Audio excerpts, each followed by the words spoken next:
Alright guys, I hope this is coming out. This camera, selfies in that kind of position thing, it doesn't work real good. Okay, this is part 2 of setting up my Strat. I say we jump in and let's check out this intonation and let's see if all the individual bridges are set for my guitar, and we'll go from there then. Okay, great.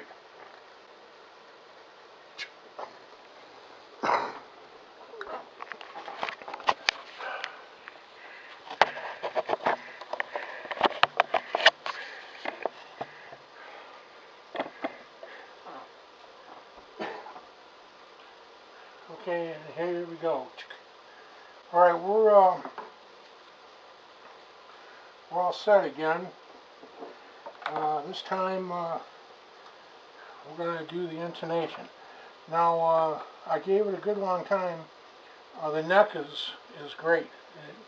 It stayed right where we wanted it to. I fiddled with it a bit. I don't have my fiddle out. I've got my guitar out. It's holding tune, so that's looking good. So let's, like I say, let's check out the intonation, and we'll put the tuner in, turn her on, and we'll start with the E string.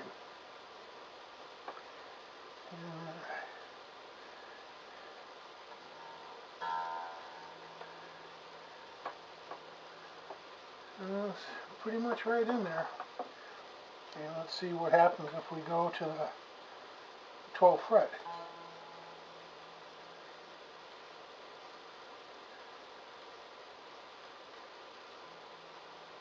Well, she's reading high.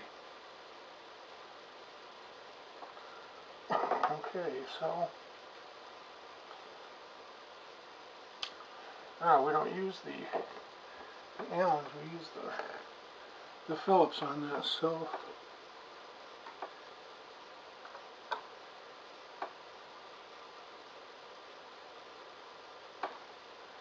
okay.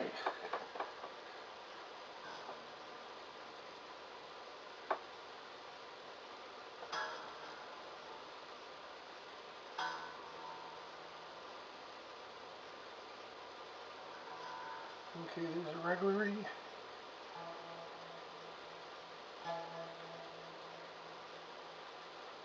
Not yet, almost. We bring it down a little bit more. Okay.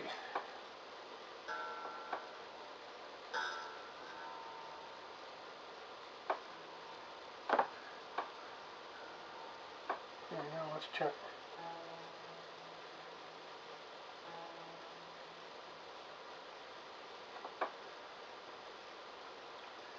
Yeah, not yet.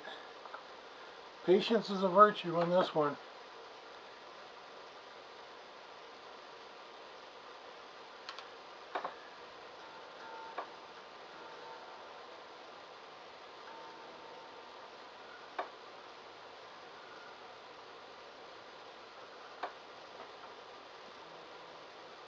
Alright. We got her. There is the 1 E. Now let's go all the way down and let's do the high E, number 1 string.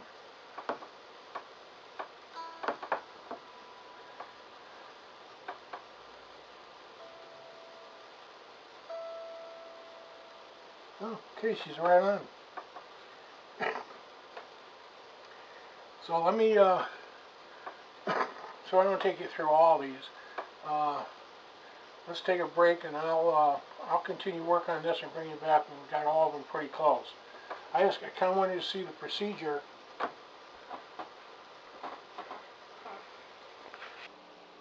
Hey everybody, now to come back and finish this up here. So far so good.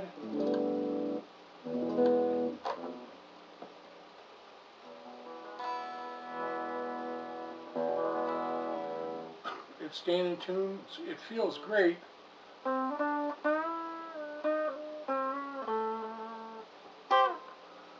And excuse me, I got real fast.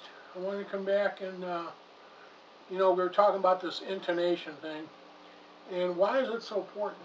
Well, like I said before, this area right here where these two dots are, you see them on most all guitars, that's the 12th fret, 12 frets down. That is where the middle of the string is. So, like I said before, when you come down to here, like you play here, okay, now these two dots represent the nut, where this neck ends. So here is your, this is a nut, and it goes over that, so this open would be the same as me pushing down here, only it's one octave up. Come down one, and it goes all the way through. So, well, why is that important? And a lot of people just play down here. And if you're, if you hang out down here, which is fine. I mean, a lot of people very, very seldom get beyond the two dots and get into this area up here. But for those that like play lead guitar and classical music, and although not so much, really maybe not so much classical, but jazz, some country music's played down here even nowadays, not so much in the old days. But it's an important part too, and if you want to play down here, you're going to want it to be able to match up here. For instance, I play a D chord up here. Okay. Now I can follow that pattern down, and it'll follow the octave right on down. D, and if I go up D sharp, E, E doesn't have a sharp, so you go up one, F, one more to G, one more to A, one more to B. B doesn't have a sharp, so you jump up one more, and that's a C. Jump up one more in D. So now you're back to D. There's your D there, and there's your D down here. And you can keep the same finger pattern that you're using down here. Now here's another thing. You see a lot of guys when they're playing, normally they'll play up here, and you see all these different chords they're using. But then you come up here and you see these guys that are using these things that's called a bar chord. Well, what's the deal with that?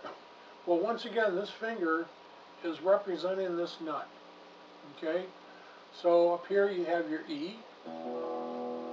If you move, E doesn't, like we said before, there's no E sharp, so we jump right to F, and the next one's an F. But what we're doing is we're taking this finger and we're using it to act as the nut.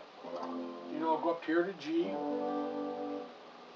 A, B, no B sharp, so we'll go right to C. But you notice the whole time, the way my fingers are in this position, it's the same as they were down here. Now a lot of guys have used their different fingers, but the fingers are in the same position. You have your first finger is on your G first fret, and then your second finger is usually up here on the 5th string, 2nd fret, and then your third finger is normally on the D string, the 4th string, 2nd fret. And that gives you your E. But then you follow it all the way down. Now I'm not playing this up here because it wouldn't sound right. But I can come all the way back up here, right? And once again, I've got the E.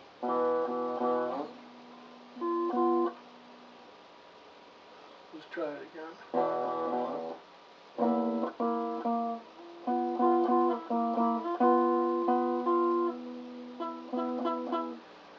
One thing hard about playing that is, it's hard for me to get my old fat fingers. So instead of playing this, I'm playing this. It's sliding down. So you don't, there's some chords that you kind of cheat on down here, but this is a good place you're going to play lead. You can, so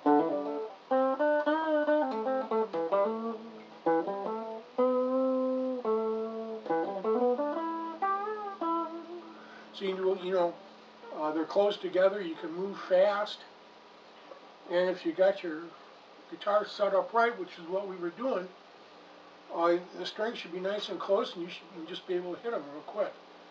Now I've been playing for a while, and my calluses are not really there, so my the tone is not as sharp as it could and should be. Now once those calluses build up pretty good, which since it's easier to play and feels better, I'm going to probably be playing it more, and which in turn will build up my calluses, which makes me want to play more, and it just, you know, it goes on and cycles through. So, but I'm real happy with the way this is feeling, you know.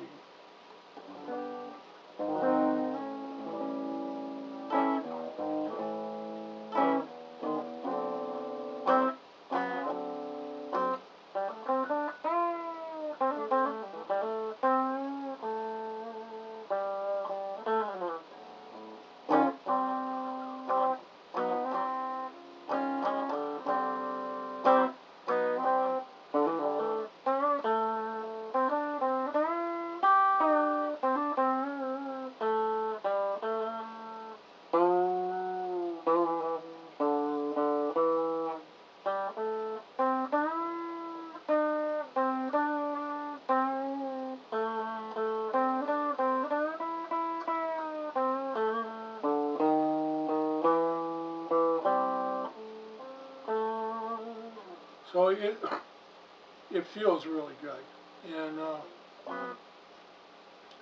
now, like I said, I'm gonna have to take some, you know, I'm gonna have to put some work back into it. I've started to do it, and then the moving thing happened, and once that started, and you know, it's funny. You put the guitar away, and it's not, and you wait a little too long, and it's really hard to start picking up and start playing again.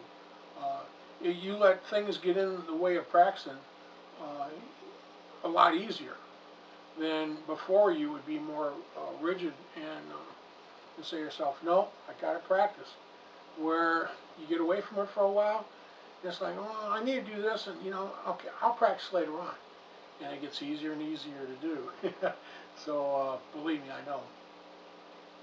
So you know, a lot of times I'm noodling around, which is what I'm just doing now, because, like I said, my fingers are not in the shape to play a whole lot, but I will be.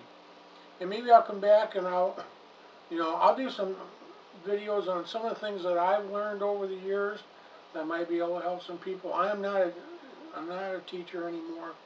I used to teach real basics, but I tell you what, there's so many videos out there that people are so good at. And they got all the stuff set up to do it. So I like, you know, what I do is I think of something that, wow, when I learned about this really helped me. And I think that'd be cool to show other people if they're interested in playing, you know. And if I got enough people that really sound interested, like they'd want me to kind of teach them some basics, some music theory, and some ways I think it'd be a good way to learn guitar, I would maybe consider doing that. But right now, it's just going to, you know, as the things come up here and there, maybe I'll do a video, a music video, and kind of discuss some of the stuff that might help you. It's helped me, and you know, if it does, great, and if it doesn't, you know, that's okay too. It's all fun anyway, you know. So, you know, a lot of times though, when I'm noodling around, I normally, I don't do. You see me do a lot of blues because that's where I really like to play. You see me do some rock and roll, you know, stuff like that, but you very seldom see me do country, you know. So there's this little song that I kind of picked up way back a long time ago, and I thought it was kind of funny. And I was actually in a couple country bands when I was younger, so I used to play, you know, Johnny Cash, Merle Haggard. played a lot of good country stuff, and this is one that was kind of one of those that, you know, it's like a comedy thing. I hope you like it.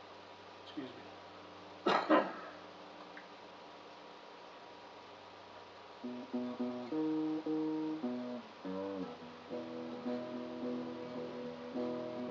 I keep a close watch on this watch of mine, 'cause they won't set me free till 2029. But while I'm here in prison doing time, things they teach me suit me real fine. And the warden's a real good friend of mine.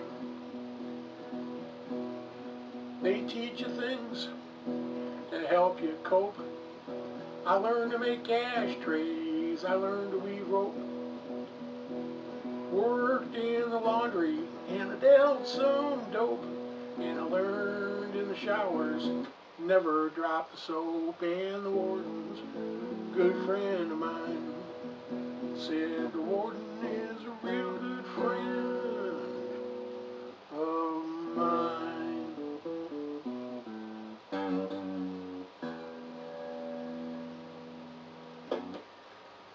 Well, I hope you kind of like that. Maybe, you know, maybe sometime soon we'll do another video, and I can kind of go over some of my, like, I'm playing right now on my cheap little old practice amp. I've got my Fender that I used to, you know, when I was actually playing, and it was good for, it's great for gigging, it was good for practice, it was good, really good, Reno rehearsal amp and that, so it's got all the bells and whistles. That's my Fender amp. I can maybe show you that. Maybe we do some songs. I'll show you some, like my pedals. I have a couple pedals that I use, and a wah-wah pedal and all that. So thanks for sticking with me on this little adventure with me fixing up my guitar, and hope you enjoyed it. And like I said, let me know if you want to see some other music stuff. I'll do that. But if it's not real interesting to everybody, you know, I just kind of keep it to myself, and which is okay too. And you know, a lot of people come here, you know, for the radio and the other stuff. So, okay, guys, enough rambling on, and I will see you real soon. Take care, everybody. Goodbye.